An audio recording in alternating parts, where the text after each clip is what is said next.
manifestations. One is non-suppurative peripheral manifestations of subacute infective endocarditis, that is Janeway lesion. So this is non-suppurative complication,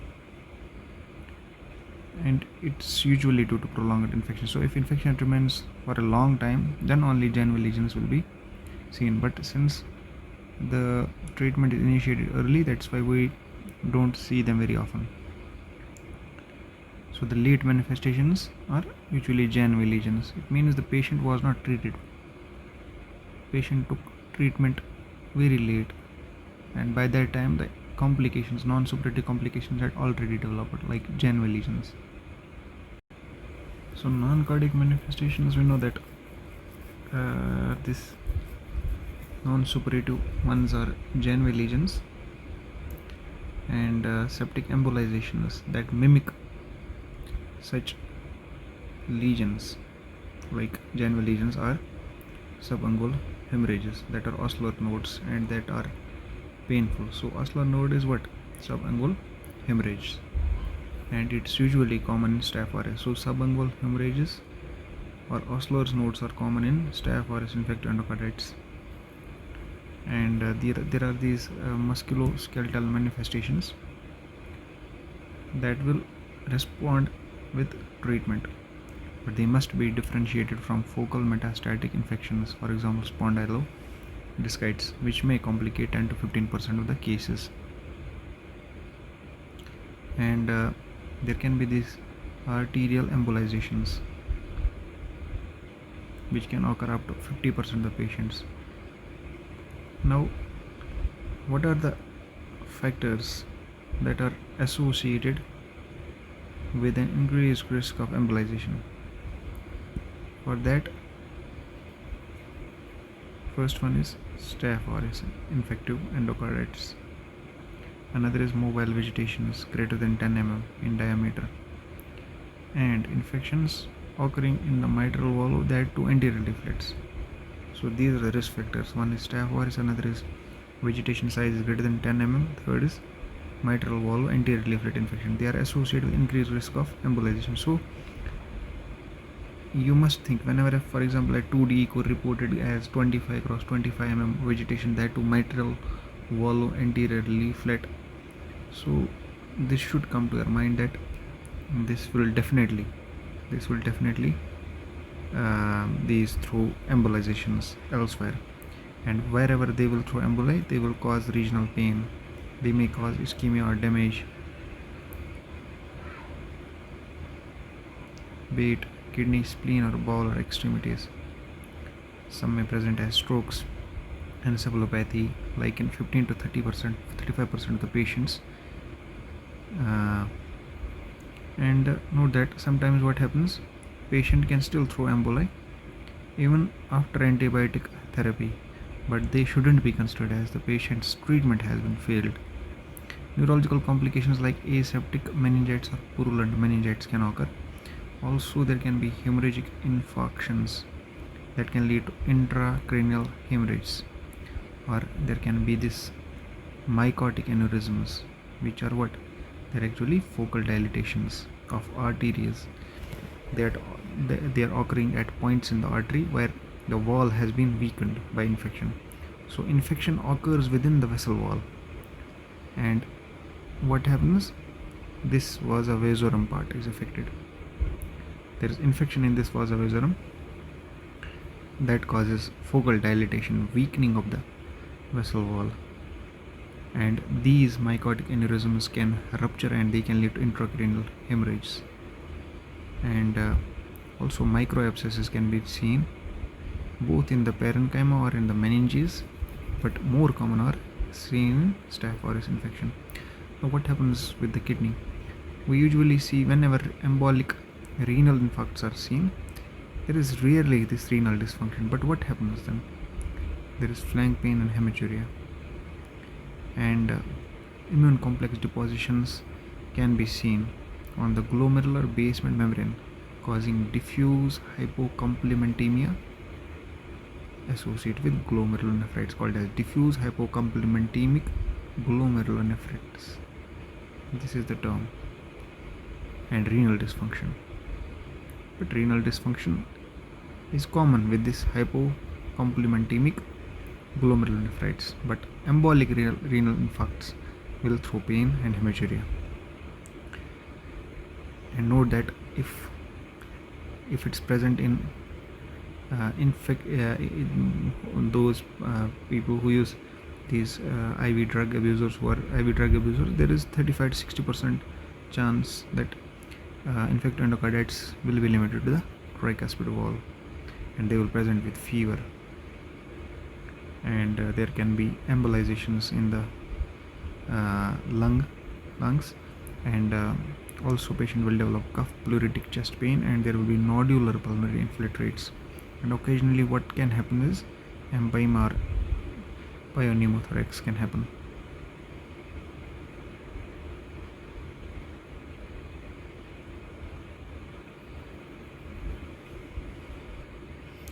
Now what happens is that only with certainty you can diagnose this infective endocarditis when the lesions are examined histologically as well as microbiologically, but we can't do that.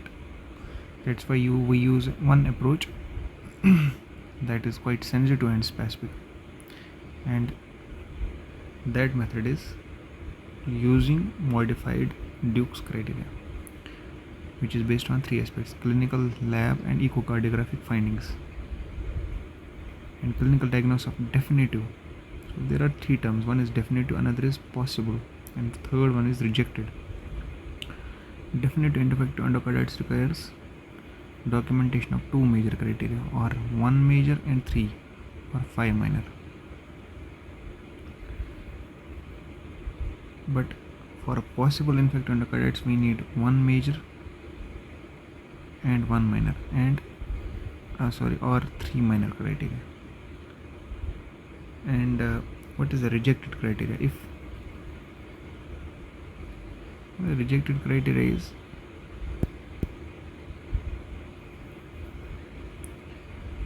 if symptoms resolve within 4 days of starting of antibiotic therapy, or within 4 days of antimicrobial therapy. You see when you do surgery on a patient, or when the patient dies, and you see on the autopsy that there was no histological evidence of infective endocarditis, then that is a rejected criteria. Patient didn't have infective endocarditis. The blood culture is important because we know that whenever a patient has infective endocarditis, he is going to send bacteremia.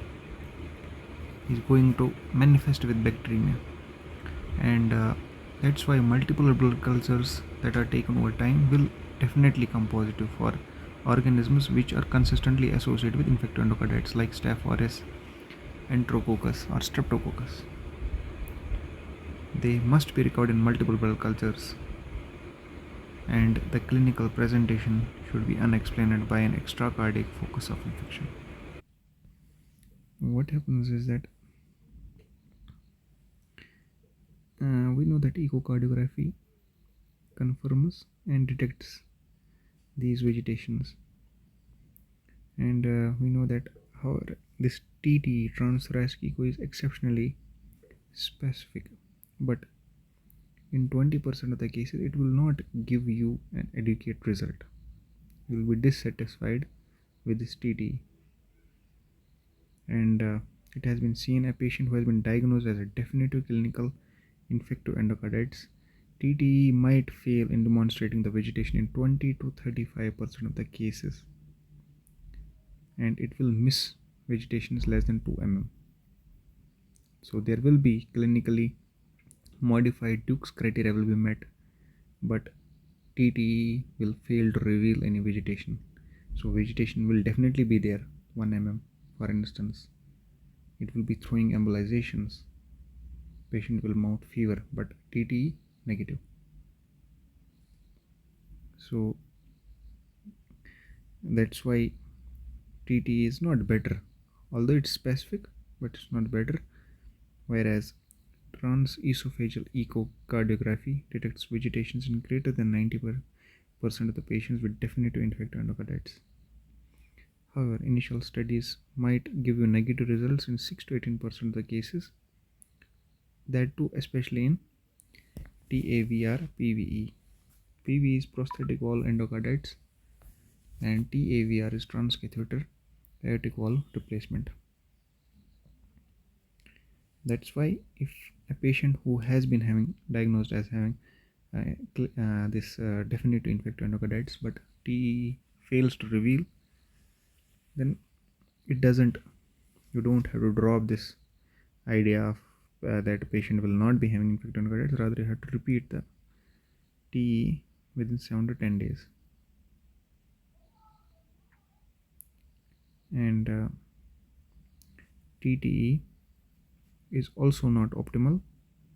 It's not optimal for evaluating prosthetic valves, especially TAVR with large stents or detecting intracardiac complications. So whenever you are going to send the patient to echo lab for assessment of any intracardiac complication development or cardiac complication development, for example perivalvular abscess, then you have to send the patient or send a call, kindly do TEE, not TTE. Now what happens is that we know that sometimes these TEE images, this TEE imaging can give unsatisfactory results. In such cases, we have to use additional investigations that might give you this clear anatomy of the complications or of the endocarditis, these vegetations. The better characterization will be given by such investigations, like one is called as electrocardiographic gated multi-slice cardiac CT angiogram.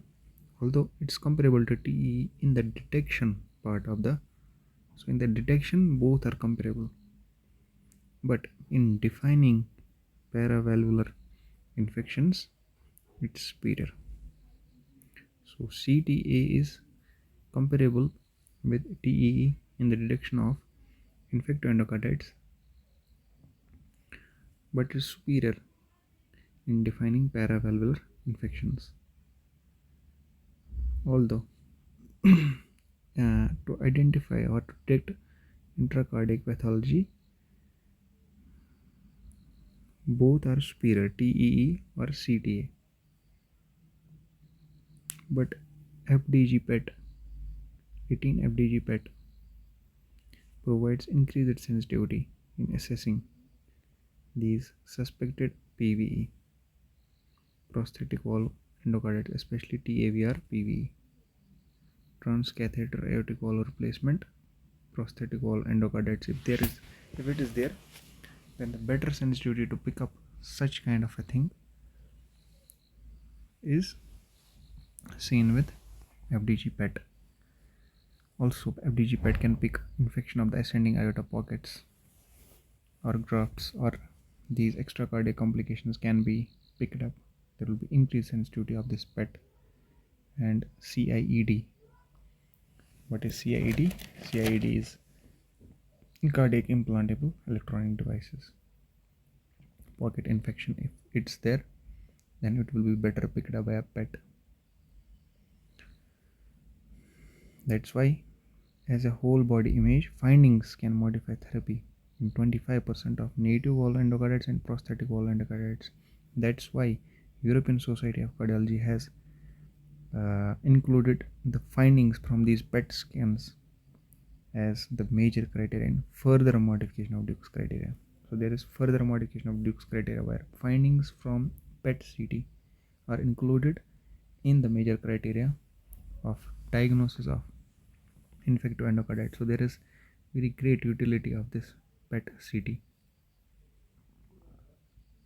Although it's costly and can also give false positive results, especially in patients who have undergone a recent cardiac surgery.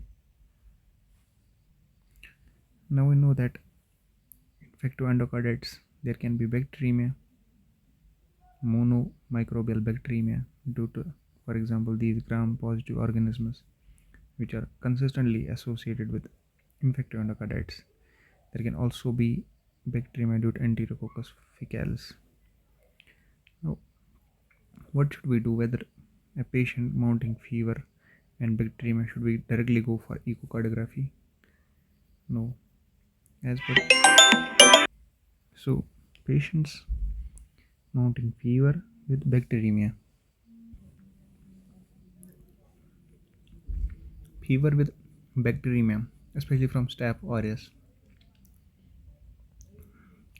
can this can we should we do this TTE or TE in this setting routinely or not? The answer is it depends upon prediction scores. You have to see these prediction scores.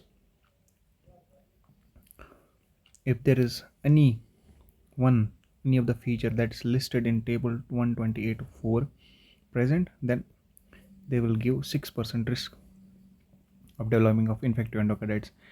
And when multiple features from such a table are present, then they can increase this score. For example, a patient who has bacterium with Staph aureus and fever with IV drug abuser, for example, also simultaneously he has cerebral or peripheral embolism, also he has vertebral osteomyelitis, so his chances of having infected endocarditis are increased. Thus, when present, these findings are a strong indications for early TEE. But if patient has these things are absent, in their absence, TTE should suffice unless other findings suggest infective endocarditis.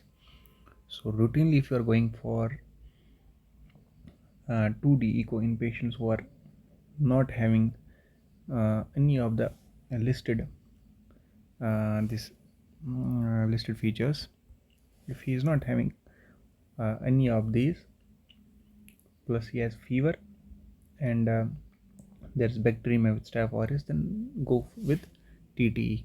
But if he has, then 6% risk of infective endocarditis is there, and these risks can accumulate if multiple risk factors are also involved or present in the patient simultaneously. Then in such a case, you have to go for early TEE. So in Staph aureus, having intracardiac device or injection drug use or cerebral or peripheral embolisms or meningitis or pre-existing valve disease, persistent bacteremia for greater than 72 hours, vertebral osteomyelitis, and community acquisition or non-nosocomial healthcare associated or independent, indeterminate or positive TT. If a patient has indeterminate TT or positive TT, straight away go for TE. That's why if these predictive scoring systems are used, because they are highly sensitive and have got high negative predictive value. Thus, if these features are absent, then a patient has low risk for infective endocarditis. So pretest probability is assessed with this table. Now, how do we diagnose? What is the modified Duke's criteria for the clinical diagnosis of infective endocarditis? We know that either